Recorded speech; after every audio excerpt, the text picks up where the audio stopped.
성취될 하나님의 말씀은 다니엘서 1장 우리 8절로 9절입니다.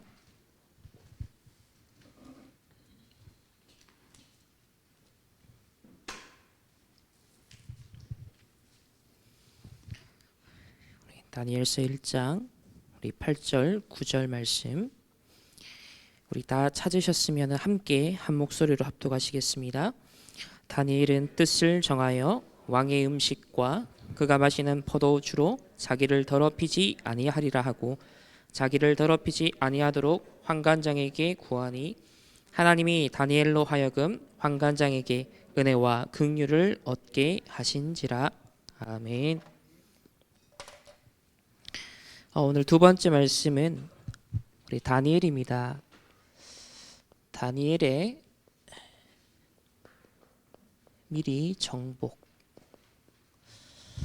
우리 미리 정복이라는 지금 주제를 가지고서 아주 몇 달째 계속 말씀이 이어져 오고 있는데요. 미리 보고, 미리 갖고, 또 미리 누리고, 미리 정복하고, 미리 성취하는 이 CVDIP의 여정, 큰 틀의 흐름은 지금 이 메시지 속에서 우리가 함께 인도를 받고 있습니다.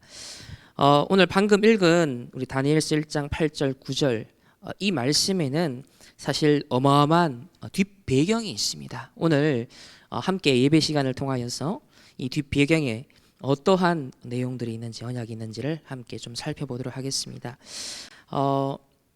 오늘 서론 말씀에 먼저 우리 계속 메모에 대한 말씀이 나오는데요.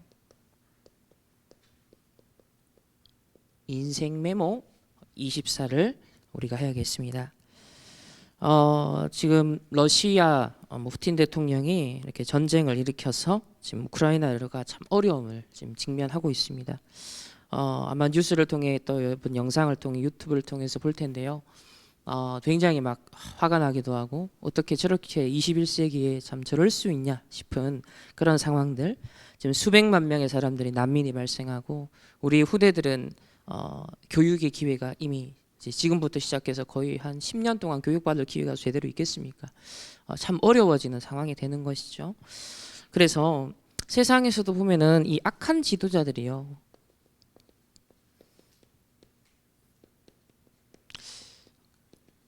전쟁을 일으킬 때 항상 그가 노리는 어떤 숨은 목적과 동기가 있는데 뭘 만드냐면 가짜 명분을 만들어요. 진짜 정당한 이유가 아니라 사실은 자기 합리화하고 또 스스로 정당화하는 그런 가짜 명분을 만듭니다. 그래서 명분이 일단은 뭐 누가 봐도 좀 있어야 이제 욕을 덜 먹죠. 그 전쟁에 대한 어떤 정당성을 그렇게 부여하는 것입니다. 이게 세상이에요. 근데 오늘 우리가 살펴볼 말씀에서는 이런 가짜 명분이 아니라 이사야 선지자 통해서 하나님은 분명한 약속을 하셨습니다. 이스라엘에 대한 예언, 이스라엘이 어떻게 될 것이고 또 어떠한 포로와 또 해방과 또 회복의 역사가 있을 것인지 이 이사야 선지자를 통해서 하나님께서 우리 이사야서 1장 1절 말씀을 보시면 우리 1장 1절 한번 보실까요? 이사야 1장 1절에 보면 제가 읽어드리겠습니다. 이사야가 유다와 예루살렘에 관하여 본 계시다라고 뒷부분이 나옵니다. 자, 이 이사야 선지자가 미리 이스라엘과 또 유다 백성이 어떻게 될 것인지, 이 유다 예루살렘에 대해서 미래에 어떤 일이 일어날 것인지에 대해서 그가 보았던 계시의 말씀을 전하였습니다. 세 번째는 거의 한 200년 뒤의 인물이죠. 이 다니엘이 오늘 보면은 중요한 뜻을 정했다 그랬거든요. 그거는 아주 중요한 이유를 품었다 그렇게 볼 수 있습니다. 뜻을 정했다는 것은 이유가 미리 편집이 된 것이죠.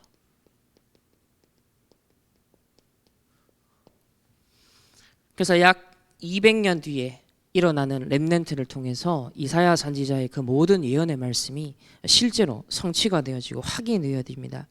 우리가 무엇을 집중해야 하는지를 우리에게 보여주는 것 같습니다. 결국은 이사야의 이 예언, 이 계시의 말씀이 다니엘에게는 미리 편집이 되었고 바로 인생 메모 24가 계속되어 오고 있었다는 것이죠. 저와 여러분에게 있어서도 마찬가지입니다. 우리가 전체 메시지 흐름이 있고 우리 강단 메시지 2022년에 지금 또 흐름이 있습니다. 이 언약의 말씀을 잡고 인생 메모 24가 된다는 것은 결국 이제 CVDIP가 된다는 것이죠. 우리가 언약의 말씀을 잡고 그 안에서 비전을, 그 속에서 우리의 드림과 또 이미지와 프랙티스가 계속 진행되어 나가는 겁니다.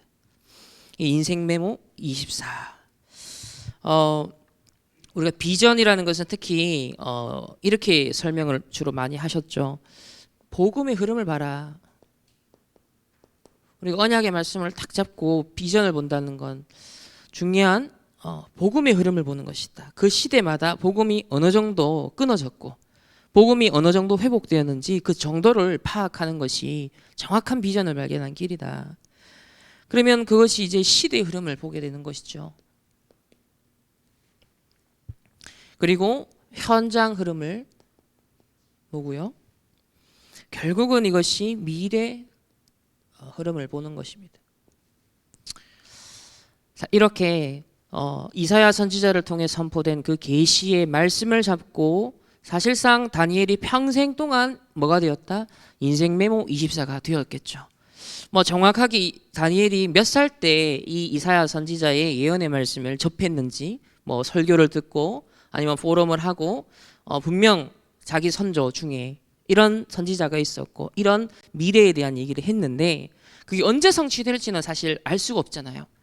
그런데 다니엘이 아마 청소년 시기였을 겁니다. 그 청소년 시기에 바벨론의 포로로 가자마자 이것을 우연한 사건으로, 억울한 사건으로, 당황되는 사건으로 다니엘이 경험하지 않았어요. 오늘 우리 1장 우리 본문 말씀은요, 가자마자 뜻을 정했습니다. 중요한 위기 앞에 사실은 다른 사람들은 일반 포로가 됐지만 다니엘은 왕궁에 왔어요. 그러면 보통 사람 같으면 사실 아싸 재수 좋다, 나는 이렇게 지금 왕궁에 뽑혔구나, 굉장히 기회주의자가 될 수 있겠죠. 그리고 이방 나라의 적국에 와가지고 왕궁에 와서 어쨌든 살아남기 위해서 얼마나 머리를 많이 썼겠습니까? 그러면 조금이라도 윗사람한테 잘 보이기 위해서 사바사바를 해야 될 텐데 오늘 다니엘은 보면요, 딱 환관장에 조건을 내겁니다. 딱 뜻을 정하고 왕의 음식과 그가 마시는 포도주로 나를 더럽히지 않도록 해달라. 그렇게 사실 포로된 입장에서 자신을 지도하는 사람에게 그 얘기를 한다는 건 굉장한 부담되는 얘기거든요. 자칫 잘못하면 목숨도 뺏길 수 있는, 아니면 이제 야, 네 같은 놈은 필요 없어라고 밀려날 수도 있잖아요. 그런데 오늘 다니엘은 뜻을 정하요. 과연 이 뒷배경이 무엇인가? 오늘 그 말씀을 우리가 기억해야겠습니다. 자, 첫 번째가 오늘 이유를 아는 자입니다. 진짜 이유를 아는 자는 다른 이유가 없습니다. 그러나 진짜 이유가 없게 되면 다른 이유가 많습니다. 그래서 오늘 다니엘이 가진 이유가 저에게 있어야겠습니다. 첫 번째로 다니엘은 이 이스라엘이, 이 유다가 왜 멸망했는지 그 이유를 알고 있었습니다. 분명 포로로 끌려오기 전에 이사야 선지자의 어떤 예언의 말씀을 통하여서 교육을 받으면서 우리 민족이 참 어려움을 늘 당해왔는데 우리 선조들이 오랫동안 우상 숭배에 빠져서 그래서 하나님이 일찍부터 이사야 선지자를 통해 우리나라가 이렇게 심판받게 될 것이고 다시 회복을 위해서 하나님께서 이렇게 이끌어 가실 거다. 근데 그 시점은 정확하게 알지 못했어요. 그런데 다니엘이 이 청소년 시기에 그 일이 벌어진 겁니다. 벌어지자마자 그는 정확한 해석을 했습니다. 이게 그 예언된 말씀의 성취의 여정 속에 내가 있는 것이구나. 그래서 내가 무엇을 해야 되는지 딱 뜻을 정할 수 있었습니다. 이스라엘이 왜 멸망했는지 그 이유를 이미 알고 있었기 때문이죠. 자, 그러면 우리 이사야서 1장 말씀부터 쭉 한번 찾아보겠습니다. 우리 이사야 1장 우리 2절과 3절, 4절 말씀 한번 보시면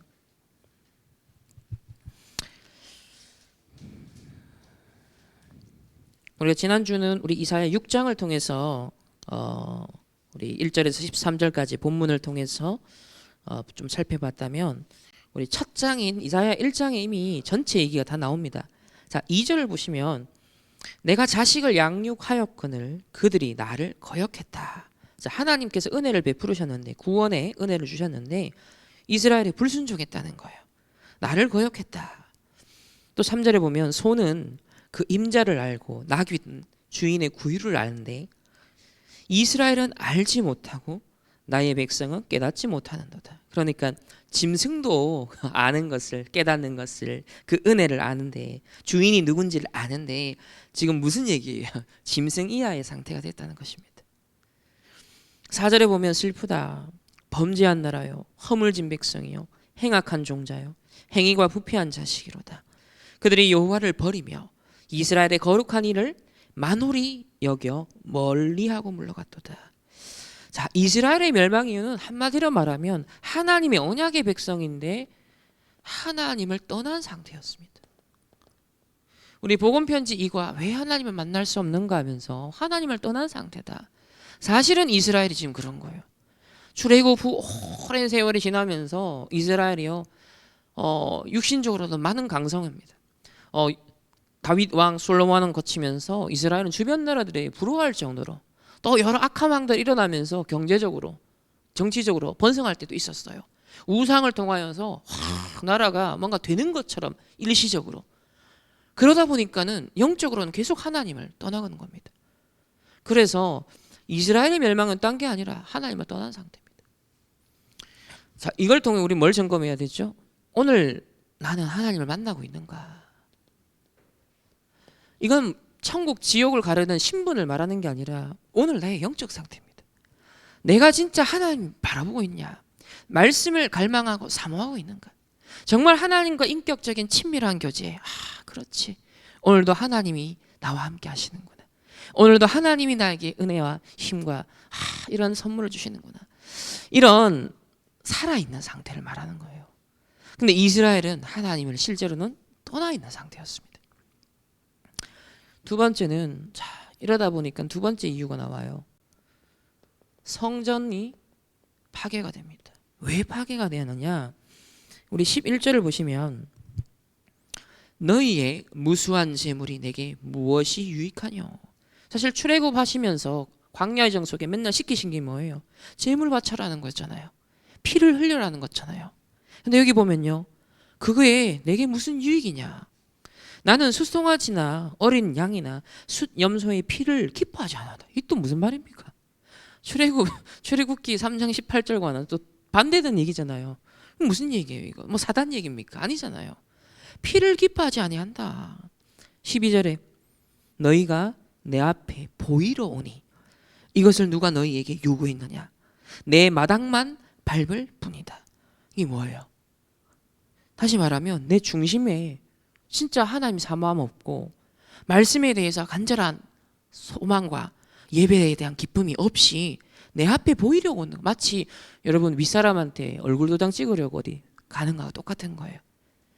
내가 세상과 하나님 양다리를 걸치면서 예배 안 드리면 뭔가 찜찜하고 막 벌 받을 것 같고, 이게 뭐냐면은 하나님 앞에 그냥 보이려 온다는 거예요. 하나님 앞에 나를 쪼개고 드리러 와야 되는데, 예배라는 건 사실 이스라엘의 이 피제자는 뭐냐면 내가 그렇게 쪼개짐을 당해야 되는데 그리스도가 십자가에 피 흘렸다, 그 얘기거든요. 그러면 우리의 심령이 늘 하나님 앞에 나올 때는 가난하게 깨어져서 와야 돼요. 내 심령이 깨어져야 그 예물이 진짜 예물이 되는데, 뭐냐면 피는 다 흘리고 형식적인 거 다 지켜요. 근데 종교 생활하는 거예요. 실제 내 마음을 하나님 앞에 쪼개지 않는 겁니다.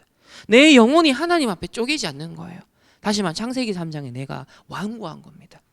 그래서 야, 네 얼굴 도장 찍으러 지금 예배 오냐? 그거 신앙생활 아니야. 종교생활이야. 피 무수히 흘리는 거 나한테 유익도 없어. 나는 기뻐하지 않아. 지금 그렇게 된 겁니다. 오늘날의 크리스천의 많은 모습들이죠. 그러니까 내 마당만 밟을 뿐이다. 잠깐 왔다 그냥 갔다는 거죠. 13절에 보면요. 월삭과 안식일과 대회로 모이는 것도 그러하니. 이게 오늘날로 말하면 이 월삭이라는 것은 매월 1일을 말합니다. 그러니까 월삭을 지키라고 하셨거든요. 매월 첫날을 한 달에 전체 거룩한 날로 특별하게 지켜라고. 그러니까 우리로 말하면 뭐 한 달에 한 번 렘넌트 데이가 있는 것처럼 한 달에 한 번의 주기로서 지키는 게 월삭이에요. 그리고 안식일은 매주 지내는 거죠. 대회라는 것은 우리 뭐 WRC도 있고 수련회도 있고 아주 중요한 또 큰 어떤 모임을 말하는 거예요. 자, 이런 모든 것들도 그러하다는 겁니다. 지금 네가 모이는 것이 막 하는데 얼굴 도장 찍는 것이 아니야. 사람 앞에 서는 것이 아니야. 진짜 너 거기서 선포되는 100년의 응답, 하나님이 훈련 한 번에 예배 한 번에 100년 응답 준다고 했는데 너 정말 그 기대하는 언약을 체결하는 관계를 너 정말 형성하고 있느냐. 오늘 그 질문을 하시는 거예요. 그러면서 성회, 거룩한 성회마저도 성회와 아울러 악을 행하는 것을 내가 견디지 못한다. 이게 지금 동급으로 해놓은 거예요. 다시 말하면 모이는데 하나님은 그게 악한 걸로 봤어요. 악을 행하는 것이나 너희들이 진짜 피상적으로 지금 종교 생활하는 것이나 솔직히 별반 차이가 없다는 거예요. 세상에서 악을 행하는 것이냐 너희들이 마음의 중심 없이 예배 드리는 것이냐 똑같다. 그러니까 복음 놓친 예배는 우상숭배고 똑같이 우상숭배다. 신앙생활 아니다. 오늘 하나님이 적나라하게 이사야 선지자에게 1장부터 너무 가슴 아픈 얘기를 해요. 너무나 직격탄을 날리는 거예요. 그러니까 이사야도 이 계시를 받을 때 부정할 수 없죠. 왜? 보이니까. 이스라엘의 상태가 뻔했잖아요. 그러니까 그 가슴 아픈 얘기를 듣고 그거를 선포하고 전달을 해야 된 거예요. 그 14절에 보면은 내 마음이, 그러니까 하나님 마음을 전달하세요. 너희의 월삭과 정한 절기를 싫어한다. 새 절기가 얼마나 중요합니까? 정한 절기를 싫어하나니 그것이 내게 무거운 짐이라 내가 지기에 곤비하다. 이게 하나님이 자기 마음을 표현했지만 이거 되게 비꼬는 표현이에요. 너희 마음이 지금 그렇다는 거예요. 너희 마음이 하나님 앞에 월삭과 정한 절기와 모든 모임과 예배에 사실 싫은 거예요. 무거운 짐처럼 여기는 거예요. 그래서 그걸 지는 게 곤비하다는 거예요. 여러분 어떻습니까? 이 이사야 선지자를 통해 예언된 계시된 말씀 안에요. 오늘의 우리의 모습과 우리 오늘날의 많은 크리스천들의 모습이 사실 담겨 있지 않습니까? 그래서 진짜 하나님의 마음이지만 이스라엘의 마음의 상태를 대변해 주고 있습니다. 그래서 성전이 파괴될 수밖에 없었다는 거예요. 이 예배의 중심이잖아요. 여기 피제사 드리잖아요. 근데 그 모든 모임이 전부 다 종교생활을 한다는 것을 오늘 말하는 겁니다. 우리는 이런 우리 오늘 예배 모였습니다. 진짜 살아있는 예배가 되길 바랍니다. 인격적인 하나님을 만나는 영적인 예배. 그래서 신령과 진정으로 하나님 앞에 우리의 중심을 고백하고 나를 있는 그대로 깨어드리고 창세기 3장 6장 11장에 나는 깨어지고 그리스도가 주인 되는 하나님이 여호와로서 구주로서 정말 체험되어지는 그런 예배를 우리는 회복해야 됩니다. 세 번째는요. 결국은 그래야 되니까 하나님 떠나 있는 상태죠. 예배에 실패하죠. 결과적으로 포로입니다. 당연한 거잖아요. 당황되는 일이 아니라 이거를 쭉 이사야 선지자의 예언을 통해 계시를 통해 그리고 이스라엘의 직접 현장을 이 다니엘도 벌써 봐왔잖아요. 어릴 때부터. 그러니 당연하구나. 필연적인 하나님 계획이 있다. 갱신해야 된다. 내가 도전해야 될 뭔가가 있어. 벌써 다니엘은 그걸 알고 있었습니다. 자, 이 포로의 이유를 조금 더 자세히 한번 살펴봅시다. 19절을 보면 너희가 즐겨 순종하면 땅의 아름다운 소산을 먹을 것이다. 그러니까 하나님 말씀 잡고 순종하면 그 말씀 잡고 인도받고 기도하고 그 말씀을 누리고 자 그러면 너희들이 영육간에 소산을 먹을 것이다. 근데 20절에 보면 너희가 거절하면 그러니까 말씀을 거절한 거예요. 불순종한 거예요. 배반하면 칼에 삼켜진다. 그러니까 재앙을 예고하는 겁니다. 24절에 내가 장차 내 대적에게 보응하며, 여기 보면 이제 하나님과 이스라엘 관계가 어떤 관계가 됐죠? 대적이 돼버린 거예요 지금. 장차 내가 내 대적, 하나님이 이스라엘을 향해서 넌 내 대적이다 보응하며 내 마음을, 이제 하나님이 자기 마음을 편하게 하겠다는 거예요. 그러면서 아까 보면 마음이 막 무겁고 힘들고 막 이랬잖아요. 하나님 마음이 너무 불편하셨어요. 근데 여기 보면 이제 내 마음을 편하게 하겠다는 거예요. 그리고 내 원수에게 보복하겠다. 완전 대적 관계가 됐습니다. 이럴 수 있습니까? 하나님의 자녀인데 원수가 되었다. 그러니까 왼수 같은 자식 뭐 이런 뭐 그런 거겠죠. 자, 25절에 보면 내가 또 내 손을 너에게 돌려, 하나님의 그 손을 돌린다. 그러면 어떻게 하시죠? 너의 찌꺼기 잿물로 너의 찌꺼기를, 그러니까 이스라엘의 백성에게 지금 막 우상 숭배, 또 종교 생활에, 그리고 이방 세상에 막 문화가 다 들어온 거예요. 그 찌꺼기가 있는 거, 찌꺼기.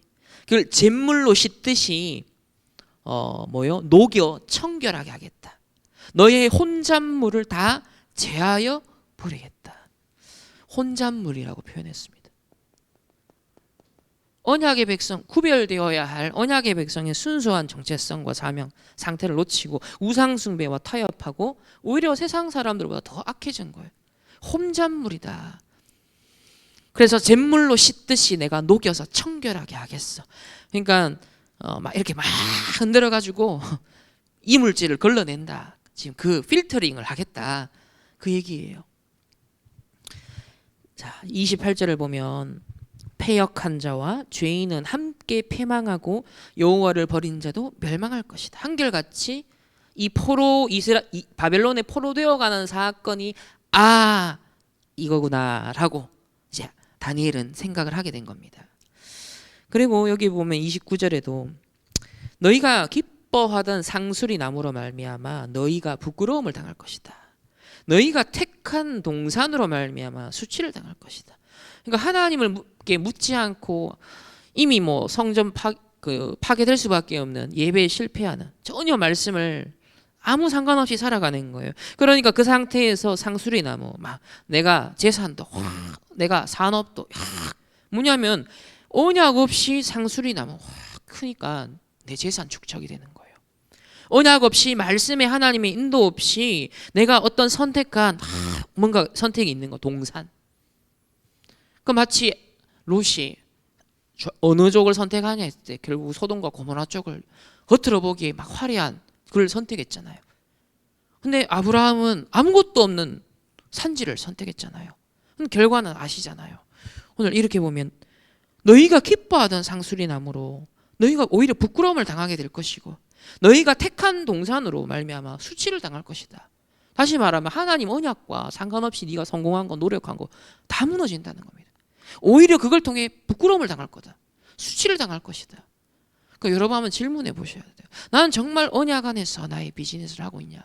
언약 안에서 나의 학업을 하고 있냐? 정말 언약 안에서 나의 모든 세상 삶을 살아가고 있는가? 아니면 그것과 상관없이 내가 기뻐하고 있는 거 혹시 세상의 것이 뭐가 있는지? 돈이 여러분의 기쁨입니까? 여러분 뭔가 하나님 의지하지 않고 다른 것에 여러분 의지하고 있는 거 있습니까? 그것 때문에 수치를 당할 것이다 했습니다. 그리고 30절에 너희가 잎사귀가 말라버린 상수리와 같게 될 것이다. 그리고 결국은 그 동산이, 네가 선택한 동산에 물이 없는, 그러니까 동산이 물 없 끊어지면요, 그 동산은 사실 아무 쓸모가 없죠. 점점점 말라서 황폐됩니다. 물을 끊어지면. 그러니까 여러분이 우리 학업과 여러분의 산업에 여러분이 그 동산이라고 본다면 끊임없이 물이 공급돼야 되잖아요. 에너지가 공급돼야 돼요. 영양분이 공급돼요. 그게 뭡니까? 사실 예배를 통해서 하나님과의 관계를 통해서 끊임없이 근원적인 힘이 공급돼야 그 동산이 더 소출을 내고 더 번성하고 하나님께 영광이 되는단 말이에요. 그래서 결국은 31절에 강한 자는 삼오락이 같고 그의 행위는 불티 같아서 함께 탈 것이나 끌 사람이 없다. 이번에 우리 울진 삼척 끌 사람이 없는 그런 불과 같이 막 맹렬히 타는 것 같이 이스라엘이 된다는 겁니다. 그러니까 오히려 막 나무 많았던 게 탈 때는 이제 확 그냥 끌 수 없는 불이 되어버리는 거죠. 동산에 불 붙어 보니까 메말라 버린 동산에 불 붙으면 어떻게 되죠? 지금은 이번에 그 강원도 일어난 일이 일어나는 거예요. 맹렬히 타는데 끌 자가 없다는 거예요 지금. 그러니까 포로가 다 이걸 말하는 것이죠. 그래서 여기 사모라기는 뭐냐면 삼을 말합니다. 삼으로 꼬아서 만든 밧줄인데 그 삼으로 만들었으니까 그 밧줄 끝부분에 보면 계속 삭으면서 낡으면서 부서지죠. 그렇다는 거예요. 그래서 낡고 부서지고 닳아버리는, 험악하게 소멸해버린다는 것입니다. 그 7절에도 보시면 결국은 이 모든 걸 종합한 것을 앞서 말했는데 너희의 땅은 황폐해지고 너희의 성읍들은 불에 탔고 너희의 토지는 너희 목전에서 이방인에게 삼켰으며 이방인의 파괴됨과 같이 황폐한다. 결국은 이 성전 예배, 하나님 앞에 올바르게 드리는 예배, 영적인 실패를 하니까 결국 육신의 삶도 실패하는 겁니다. 내 영혼이 잘된 같이 범사가 잘되고 내가 강건하기를 원한다. 그 반대의 삶이 결과가 나타나게 된 것이죠. 그러니까 이쯤 되니까 여러분 이게 다니엘이 탁월해서 특별해서 하나님 그 계획을 미리 오늘 보고 정복한 게 아니에요.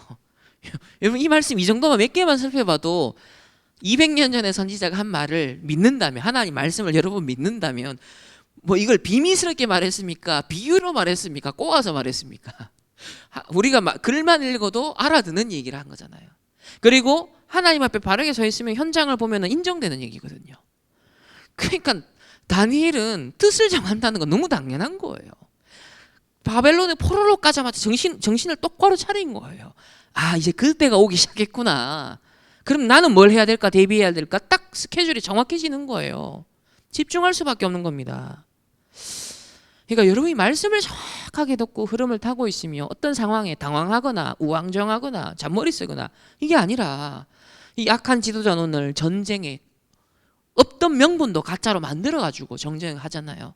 근데 우린 그게 아니라 진짜 하나님 주신 언약의 말씀, 확실하게 성취되는 말씀, 그 안에서 이유를 다 깨닫는, 뜻을 정하는.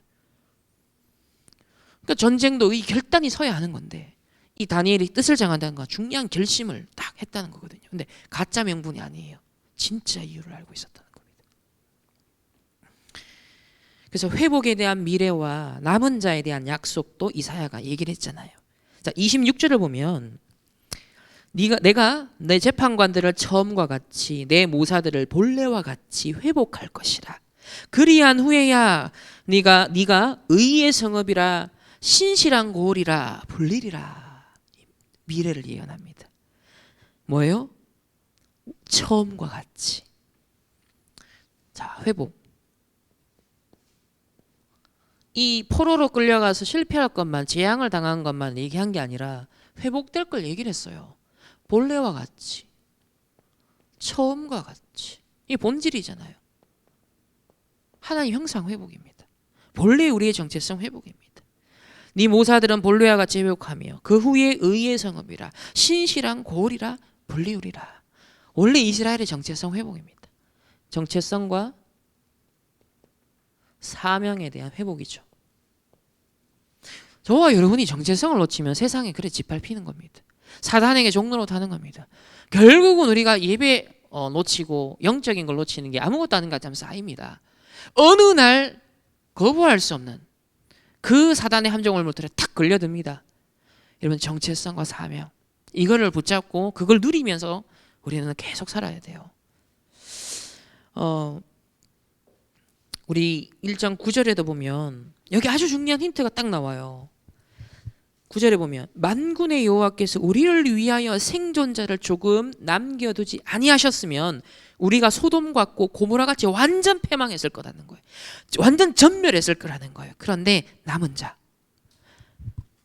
저는 분명 다니엘이 이 말씀 통해서 남은 자, 본인이 지금 그 남은 자, 남는 자, 남을 자, 남길 자 여정을 간다라고 확신했다고 봅니다. 그래서 회복뿐만 아니라 남은 자에 대해서 약속했잖아. 나는 그 길을 갈 거야. 하나님 분명 이 회복을, 그럼 회복 여기에 쓰임 받을 난 그 언약의 여정을 가야지. 결국은 6장 13절에 정확하게 그 남은 자, 남은 하나님이 남기시는 자에 대한 정확한 계시의 말씀을 또 듣습니다. 그 중에 10분의 1이 아직 남아 있을지라도 이것도 황폐하게 될 것이나 그 그루터기는 남아 있는 것 같이 거룩한 씨가 이 땅에 그루터기니라.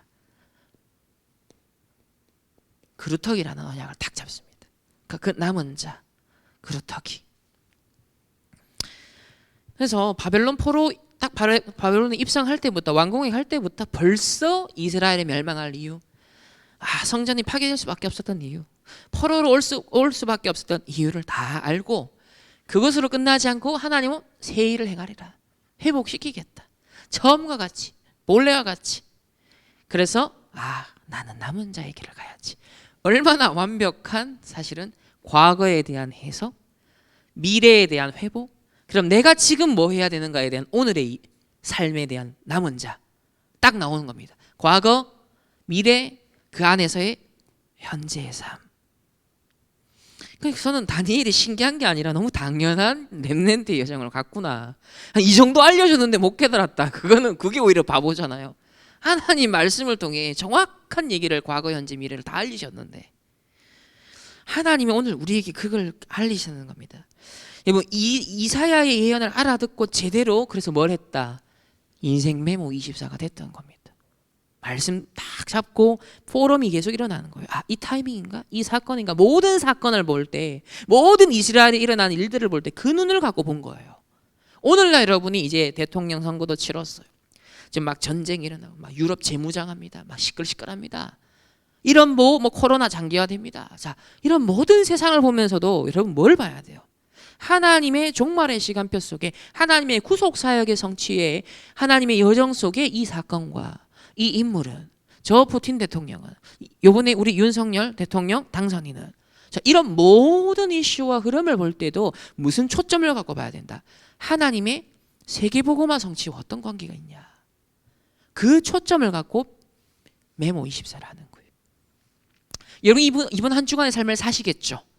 뭘 갖고 뭘 구심점으로 메모하셔야 되죠? 주일날 선포된 말씀. 그 말씀을 여러분 왜 정리해야 됩니까?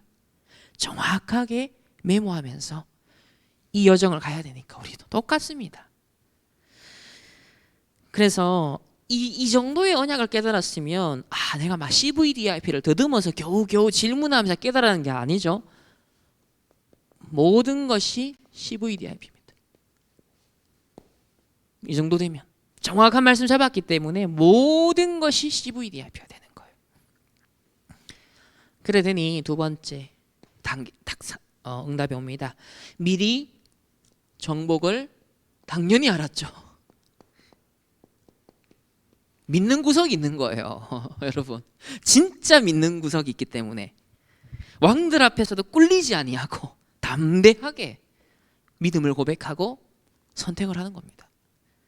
그 정도의 확신이 우리에게 있어야 돼요. 그래서 저는 어젯밤 묵상하면서 참 놀라운 깨달음을 주셨어요. 그렇다. 지금 200년 뒤의 인물인 다니엘은요. 그 예언을 실제 경험하는 성취를 실제 경험하는 세대잖아요. 그 앞에까지 인물들은 그렇게 될 거야 그렇게 될 거야 미래형이었는데 드디어 오늘 현재형으로서 지금 다니엘은 경험하는 첫 세대거든요. 미리 정복이라는 것이 이런 것이구나라는 것을 벌써 다니엘 입장에서 인턴십이 된 상황입니다. 200년 전에 선배, 대선지자 선배를 통해서 하나님이 선포한 예언의 말씀이 있어. 나는 그걸 기억하고 있었고 그걸 믿고 있었고 그걸 메모 24를 하고 있었네. 그런데 실제 내 현실 속에 그 일이 닥쳤네. 그 성취를 보면서 그렇다면 나도 무슨 심부름을 해야 되는지 자기 사역에 대한 확신이 나올 수밖에 없잖아요. 왜냐하면 200년 전의 예언이 자기 당대에 성취된 걸 분명히 체험한 세대니까 지금 하나님이 내게 주시는 말씀, 내게 시키시는 사역, 내가 감당해야 될 모든 심부름에 대해서도 확신 있게 할 수 있었던 겁니다. 그러니까 오늘 보세요. 미리 인턴십이 되어 있었기 때문에 자신의 현장 사역에 큰 확신을 가지고 어디 앞에 섭니까? 왕들 앞에 설 수 있었던 겁니다. 꿀리지 않는 거예요. 그래서 첫 번째, 느부갓네살 왕.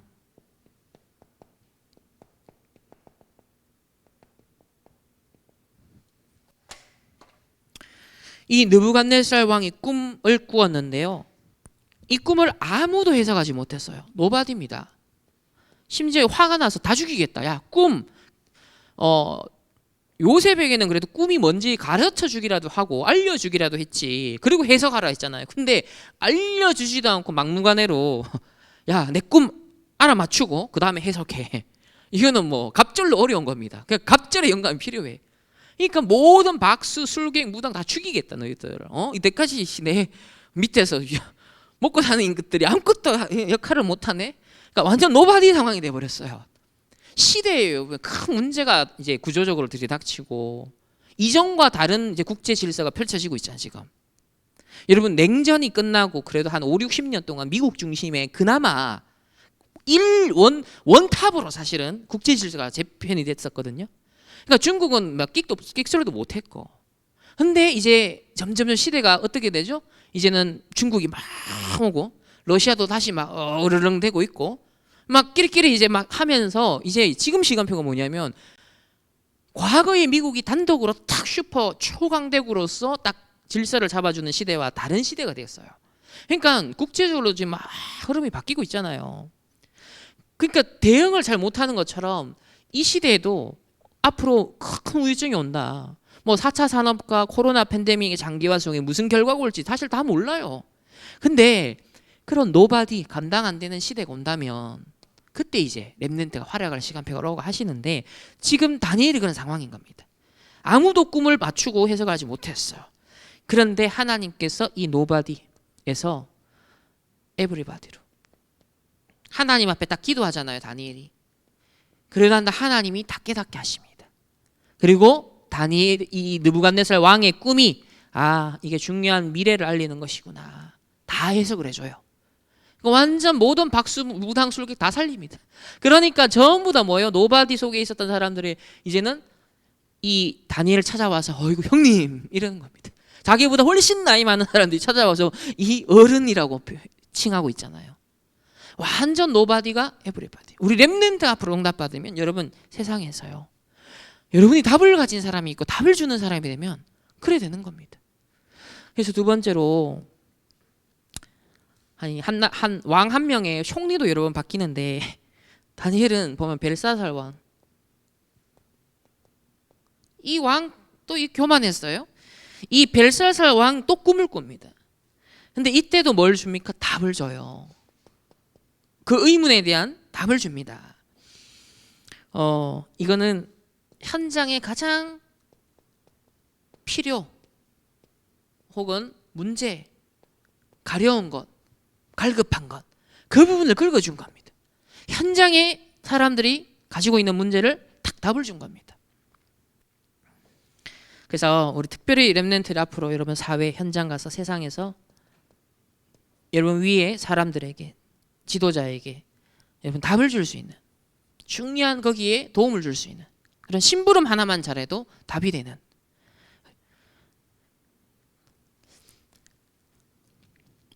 그리고 난 다음에 드디어 세 번째 또 왕입니다. 이야 대단합니다.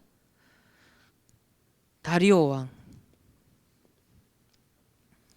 자 이때는 왕도 왕이지만 사실은 주위에 뭡니까 신하들이 동료들이 중상모략을 합니다.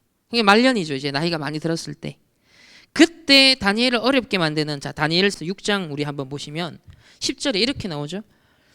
자, 이 어려움을 딱 당해서 죽게 생겼어요. 근데 10절에 보면 다니엘이 이 조서에 왕의 도장이 찍힌 것을 알고도 자기 집에 돌아가서는 윗방에 올라가 예루살렘으로 향하여 창문을 열고 전에 하던 대로 하루 3번씩 무릎을 꿇고 기도하며 그의 하나님께 감사하더라. 저는 어젯밤에 이렇게 말씀을 쭉 정리하고 깨달아지면서 이 6장 10절을 보는데 완전 충격이었습니다. 완전 또 다른 하나님의 음성이 들리는 거예요. 야, 이게 이 말씀이 이런 의미였어? 이게 뭐냐면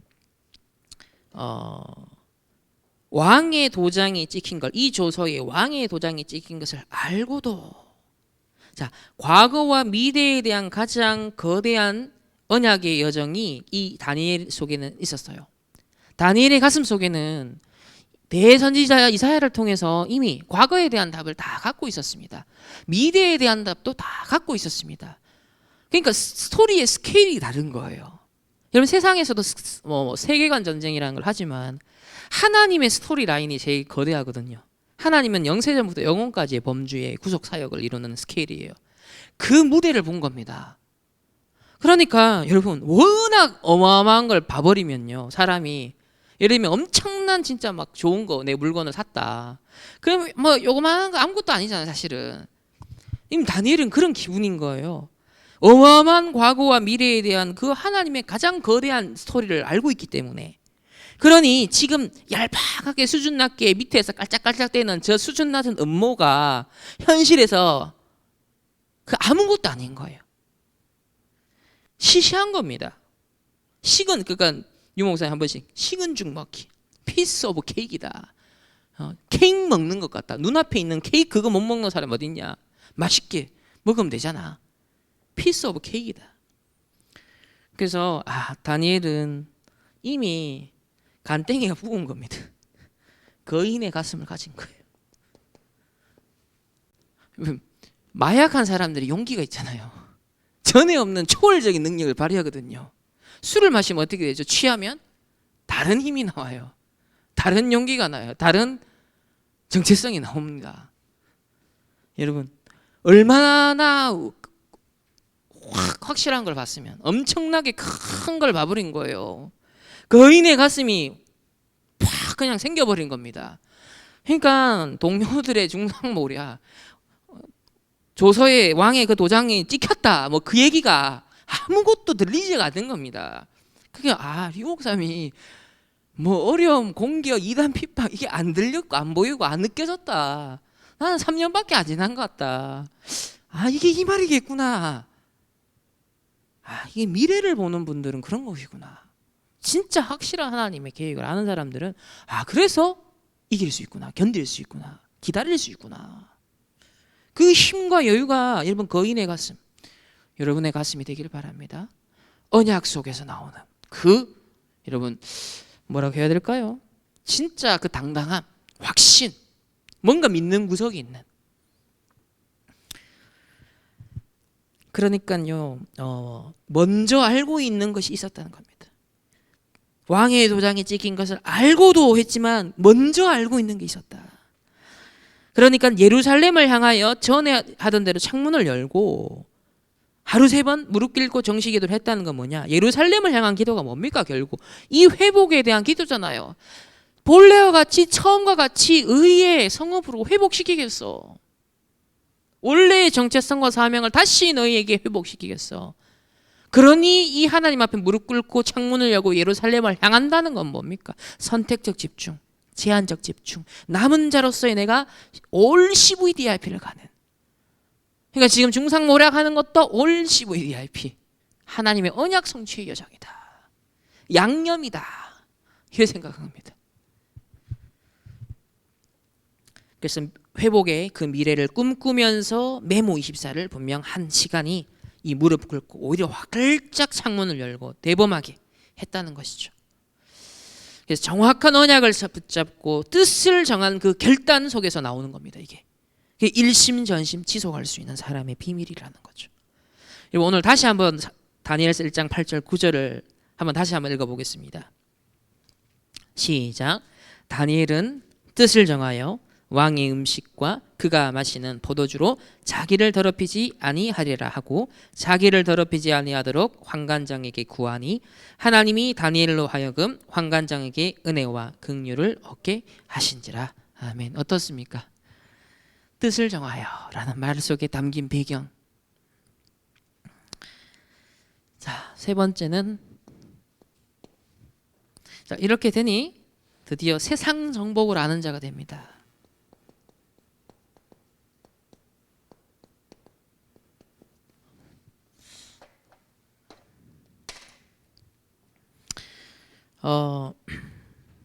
이 이유를 아는 것은 주로 뭐 과거에 대한 것이다. 그래 볼 수 있겠죠? 멸망한 이유에 대해서는. 그리고 미리 정복을 한다라는 것은 지금 주로 무엇입니까? 왕들에 대해서 자, 현장이잖아요. 그러니까 오늘이라고 볼 수 있죠. 주로 오늘 현장. 근데 세상 정복을 하는 것은 결국 미래에 대한 것입니다. 앞으로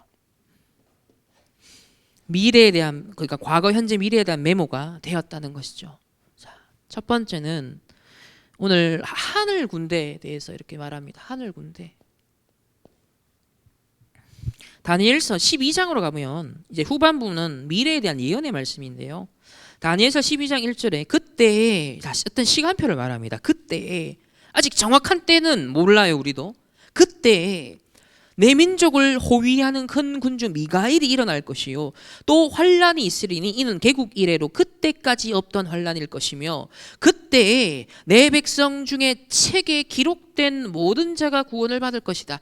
그래서 모든 우리 신학자들이나 또 성경을 연구하는 모든 사람들이 의견 일치하는 게 뭐냐, 이 다니엘서 후반부 얘기는요 다 미래에 대한 예언이에요. 근데 이 미래에 대한 예언은 초대교 2000년 전에 바울 시대의 예언도 포함되어 있지만 그 보면 예언 속에는 로마에 대해서 헬라, 그리스가 어떻게 일어날 것이고 어떻게 될 것이고 다 예언을 해놨거든요. 그 다니엘서를 잘 알아야 돼요. 그리고 다니엘서는 어디까지? 바로 요한계시록하고 연결됩니다. 우리가 살아가는 이 당대에도 해당되는 얘기예요. 다시 말하면 다니엘의 예언은 지금 우리가 살아가는 현재 진행형 얘기입니다.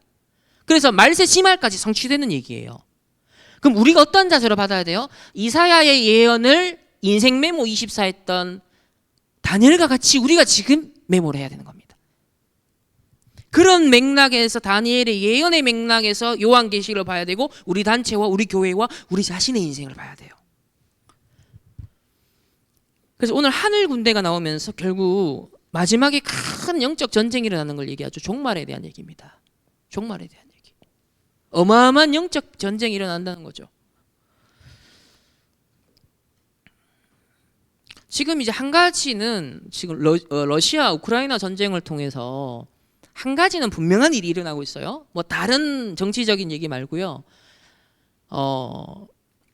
우크라이나에 해외에 흩어져 있는 디아스포라 유대인 중에 미국을 빼고 나머지 지역에 거의 제일 많은 숫자가 우크라이나 유대인들이 있어요. 근데 이번을 통해서 유대인들은 이미 초기에 경고가 있을 때 터지기 전에요. 거의 다 이주를 했습니다. 놀라운 거죠.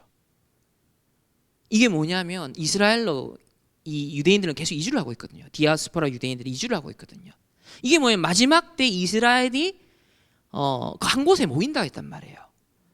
그리고 러시아에도 유대인들이 많이 남아 있는데 그 유대인들 다수도 지금 이걸 계기로 해서 유대인으로 지금 빠지고 있어요. 이스라엘로 빠지고 있어요. 그러니까 이게 말세지말의 어떤 하나님의 큰 어떤 시대적인 흐름과 구속사 성취를 위한 계획이 있는데 어쨌든 이 전쟁이라는 것이 지렛대가 되어서 결과적으로는 현재까지는 유대인들이 다수가 지금 이미 이스라엘에 정착을 했습니다. 근데 그 프로젝트는 계속되고 있어요. 유럽과 미국에 흩어있는 유대인들이 가능하면 이스라엘로 오도록, 그래서 이스라엘 내부 내 정착 프로그램 다 지원해주고 그런 걸 다 하거든요. 그러니까 본래 이스라엘의 그 정체성 회복하려고. 그런데 어쨌든 유럽에서 그 가장 많은 이 유대인들이 있는 공동체가 있는 곳이 우크라이나입니다. 그 다 이동 거의 다 했으면 지금. 그러니까 그런 눈으로 여러분 성경 말씀 성취가 오늘 우리의 현실 속에서 어떻게 연관이 되는가를 이제 보는 게 이제 구속사적인 관점을 가진다는 것이죠. 두 번째는 구원과 멸망에 대한 얘기를 합니다. 다니엘서 12장 2절에 보면 땅의 티끌 가운데서 자는 자 중에서 많은 사람이 깨어나 영생을 받는 자도 있겠고 수치를 당하여서 영원히 부끄러움을 당할 자도 있을 것이다. 그러니까 심판 때 구원 하나님 자녀들은 부활하는 겁니다. 그리고 불신자도 부활해요. 근데 영원한 멸망을 위한 심판, 그리고 천국 가는, 그죠? 구원과 멸망, 이게 완전 마지막을 심판에 대한 겁니다. 다 종말이죠, 이것도. 세 번째, 바로 이때 말세지말이 이르면 이를수록 결국 누가 필요하다? 하나님이 남은 자로 누굴 예비하신다? 여기 보면 3절에 지혜 있는 자는 궁창의 빛과 같이 빛날 것이요 많은 사람을 옳은 대로 돌아오게 하는 자는 별과 같이 영원토록 빛나리라. 지금 다니엘은 자기가 그 역할을 하고 있는 걸 알고 있었어요. 그리고 이 이사야가 그 역할을 했다는 것도 알고 있죠. 왜? 지혜 있는 자는, 과거 현재 미래에 정확한 답을 가진 자는 무슨 역할을 하는지, 또 바벨론 포로로 끌려왔음에도 불구하고 노바디에서 에브리바디로 할 답을 가진 자로, 지혜 있는 자, 하나님의 말씀을 갖고 통찰하는 자, 결국 궁창의 빛과 같이 빛났잖아요. 왕들을 섬기면서. 근데 이게 오늘날 우리에게도 해당되는 거예요. 말씀을 통해 지혜 있는 자, 말씀을 통해 미리 보는 자, 미리 갖고 미리 정복한다는 겁니다. 그래서 우리 인생 메모 24가 돼야 된다는 겁니다. 그래서 별과 같이 빛난다. 저는 그 찐 슈퍼스타입니다. 이때 진짜 슈퍼스타가 누구냐? 바로 말세지말이 되면 될수록 누가 빛난다? 전도자들. 여러분이 현장의 전도자로, 이 복음의 말씀으로 지혜 있는, 복음의 말씀으로 과거 현재 미래의 답을 딱 주는 자로 딱 준비되어 있으면요 가장 빛나는 자가 되는 거예요. 현장이 어두워지면 어두울수록 작은 불빛도 가치가 있게 되는 거죠. 그래서 성취되는 예언을 남긴 이사야를 분명 다니엘은 떠올렸을 겁니다. 이 말씀을 통해서. 왜냐하면 그 이사야가 남겨놓았던 흔적이 있기 때문에, 예언이 있었기 때문에 그 덕에 자기도 이 왕궁에서 그죠? 완전 멋지게 살아갈 수 있었잖아요. 그 덕에 미리 정복이 가능했던 것이에요. 우리 이제 다니엘의 말씀에 덕을 좀 봐야 됩니다. 여러분이 이제 이 덕을 봐야 돼. 이 말씀 잡고 한 시대 전도자를 세워서 우리 강단을 통해 하나님이 끊임없이 말씀을 주잖아요. 우리가 그 덕을 봐야 돼요. 그러니까 그걸 놓치지 말라는 겁니다. 소중하게 여기라는 거예요. 그러니까 이제 자신의 예언을 통해 훗날 미리 정복할 237의 전도자를 다니엘은 예견한 겁니다. 우리를 가리켜서 이 시대에 슈퍼스타가 될 사람 누구냐? 말세지말에 진짜 빛날 자들이 누구냐? 나와라. 언약 잡고 나와라. 지금 다니엘은 그걸 내다보고 있는 사람인 거예요.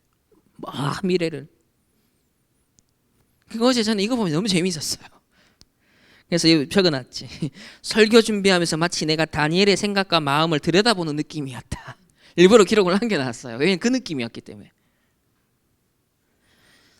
그래서 이사야 이 예언을 메모한 다니엘처럼 저와 여러분도 정확한 언약 메모, 인생 메모 24가 되길 바랍니다. 자, 결론입니다. 사실 우리 똑같은 본문을 여러 번 했는데 저는 할 때마다 왜 이렇게 다른지 모르겠어요. 말세지 할 때마다 하나님 계속 깨달음을 주세요.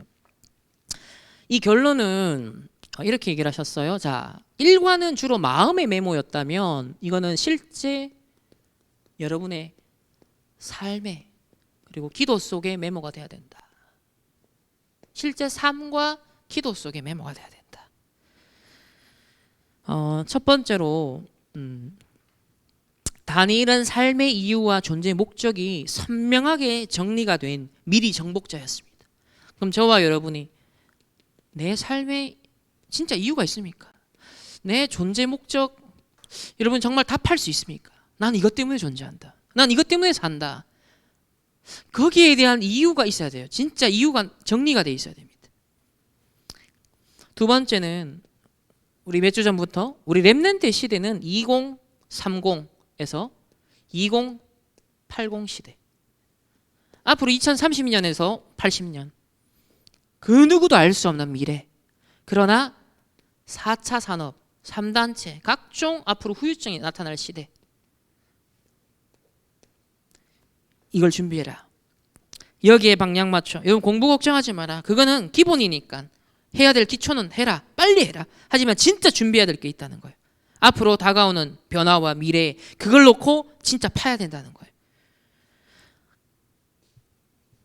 그 말씀의 흐름을 타고 영적 상태가 딱 준비되어 있으면 그걸 하나님이 인도하십니다. 필요한 것들을 갖다 붙여주세요, 여러분에게.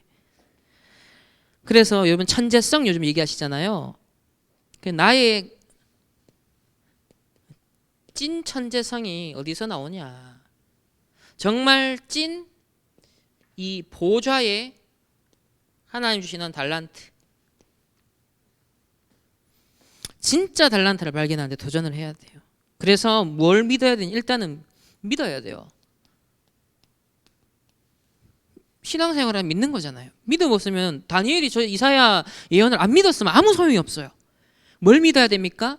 하나님이 보좌의 능력으로 나와 함께 하실 거다. 하나님이 보좌의 달란트를 예비해 놨다. 하나님이 보좌로부터 주시는 미션이 분명히 있다. 지금 이사야, 다니엘은 전부 다 이거를 누린 사람들입니다. 이거는 이제 약속을 믿어야 되고요. 이제 실천할 것. 이 약속을 진짜 믿는다면 여러분 작은 실천을 이제 지금부터 해야 되는데 시작을 뭐라고 했죠? 5분 기도부터 해라. 5분 기도부터 시작을 해라. 그러면 리듬이 생긴다. 그리고 완전 24 각인되도록. 그러면 25 영원 서밋이 된다. 자, 이럴 때부터 진짜 보좌의 일들이 일어난다. 5분의 기도. 리듬을 24 각인, 25 영원의 서밋. 이건 언제까지 해야 된다? 될 때까지. 되어도 또 더 깊이를 더하고 더 넓이를 더하며 지속. 일심전심지속. 다니엘은 다 왕궁에 간 걸 성공이라고 생각하지 않았습니다. All CVDIP. 중상모략 당하는 것도 어려움이라고 생각하지 않았습니다. All CVDIP. 이미 예언의 말씀을 가지고서 인생 메모 24가 계속되고 있었기 때문에 여러분에게 하나님은 모든 응답과 축복들을 몰아가길 원하시는데 이걸 하고 있어야 된다. 인생 메모 24. 그래서 우리 지금 중직자 임직 캠프도 하고 미션지도 하고 있고 그 모든 것들이 요 방향으로 우리가 가기 위한 하나의 계속 퍼즐을 놓는 그런 하나님의 인도하심이다. 그렇게 보여집니다. 아무쪼록 우리 다니엘의 미리 정복이라는 말씀을 이번 한 주간 여러분 진짜 한번 깊이 들어보시고 또 생각해 보시고 또 이 성경 구절들요 하나하나씩 찾아서 한번 읽어보세요. 진짜 이사야서 말씀 읽어보시고요. 다니엘서 말씀 한번 읽어보세요. 그 속에서 진짜 이사야에게 역사하신 하나님, 다니엘에게 역사하신 하나님, 그 하나님은 오늘도 역사하시고 말세까지, 지말까지, 끝까지, 종말까지 역사하신 그 하나님을 여러분 말씀을 통해 사실적으로 체험하시게 되시기를 예수님의 이름으로 축복합니다. 하나님 감사합니다. 다니엘의 인생 메모 24가 우리에게 있게 하여 주옵소서. 감사드리며 살아계신 예수 그리스도 이름으로 기도합니다. 아멘. 하나님 앞에 중요한 언약을 잡고 예물 드립니다.